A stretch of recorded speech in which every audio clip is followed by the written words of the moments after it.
It was the 9th of February 1943. Two Indians set their sail for Japan on board the German submarine U-180 from the Kiel harbor in Germany. No prizes for guessing the name of the first Indian. Yes, he was none other than Netaji Subhas Chandra Bose. But the second Indian, his name is largely unknown.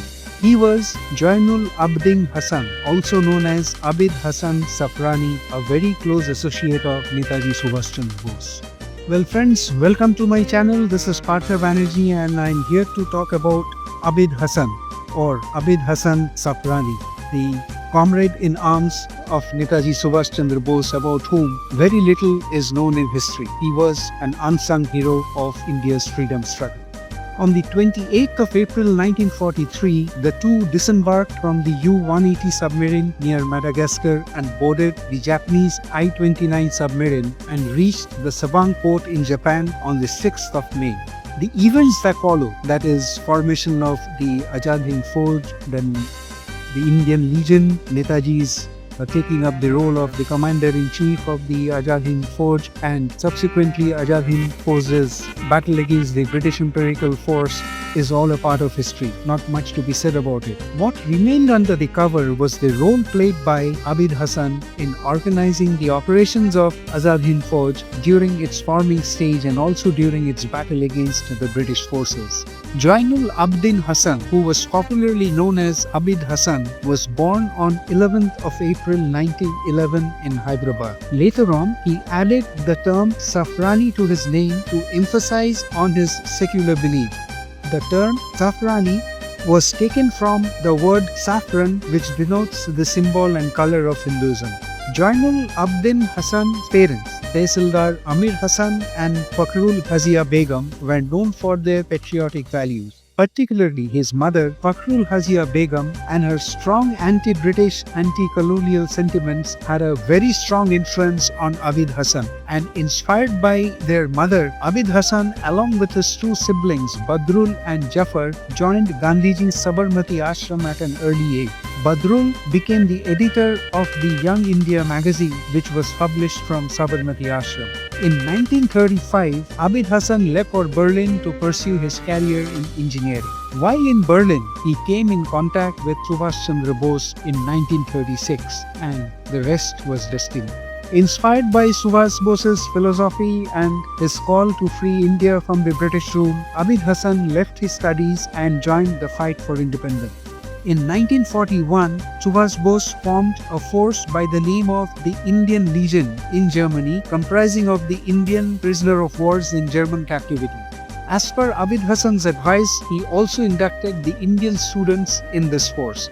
Hasan's commitment to maintain communal harmony and unity within the force was exemplary.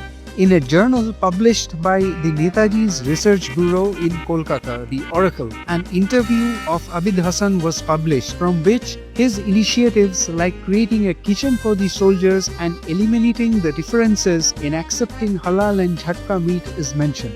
Netaji wanted to put an end to the religious sentiments amongst the soldiers regarding halal and jhatka, and accordingly Hasan introduced the practice of increasing the size of the pieces so that soldiers would ignore the practice and start preferring the size of the portion.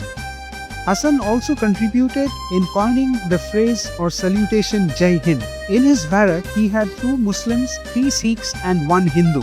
He started working on the salutation that would suit all and also justify the purpose of their existence. Initially, he thought about hello, but after an outright rejection of the same by Netaji, he started considering salutations like Jai Ram Ji Ki and Jai Hindustan Ki. From here, he considered Jai Hind Ki, and finally that was modified to Jai Hind. Netaji was thoroughly impressed and appreciated his innovative prowess, and Jai Hind was accepted as the salutation of the force. Subsequently, it became our national salutation.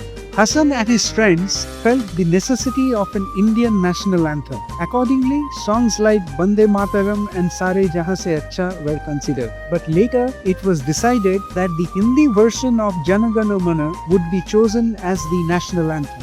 Under Netaji's instruction, Hasan and the scriptwriter of Azad Hind Radio, Mumtaz Hussain, started working on this. Finally, Shubh Sukh Chain Ki Barkha Barse, based on Tagore's Bengali poem Bharato Bhagyo Vidhata, was accepted as the official anthem of Azad Hind government. Captain Ram Singh Thakuri composed the music of the anthem. During the perilous 3-month submarine journey from Germany to Japan, Netaji and Abid Hasan were engaged in multiple activities. While Netaji completed the revision of his book, The Indian Struggle, Hasan assisted him in preparing the drafts of his speeches. Hasan also assisted Netaji in rehearsing his conversations with the Japanese PM Tojo for all proposed meetings. Often, they would reverse roles in asking difficult questions in role plays.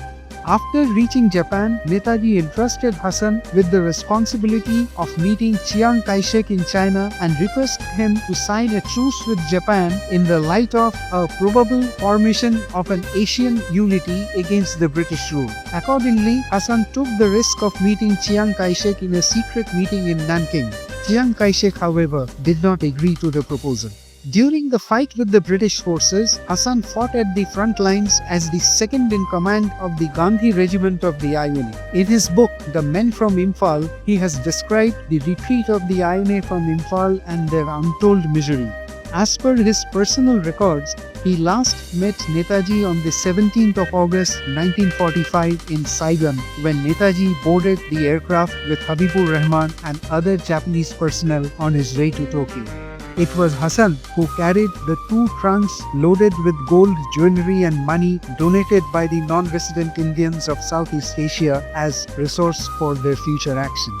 Following the defeat of the INA at the hands of the British Army, along with other soldiers of the INA, Abid Hasan was also taken as a prisoner of war. Later on, after his release from the prison in Singapore, he returned to his hometown in Hyderabad.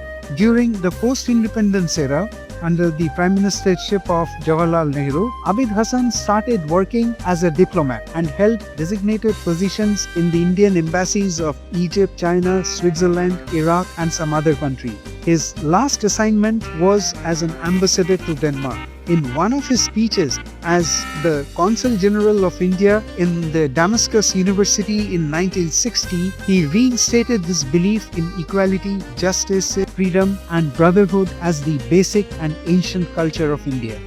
After his retirement in 1961, he returned to his hometown in Hyderabad and thereafter led a very simple life. A life dedicated to the service of the nation and maintaining communal harmony finally came to an end on the 4th of May 1984.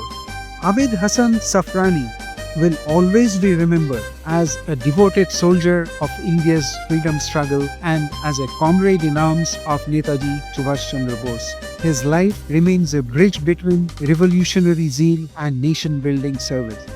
Well friends, that was a very humble note of respect to the unsung great soul of Indian freedom struggle. If you have liked the video, please like, share and comment. And as a token of your encouragement for more interesting content, please subscribe to my channel and don't forget to click on the bell icon for future updates. Thank you once again for your patient hearing and God bless you.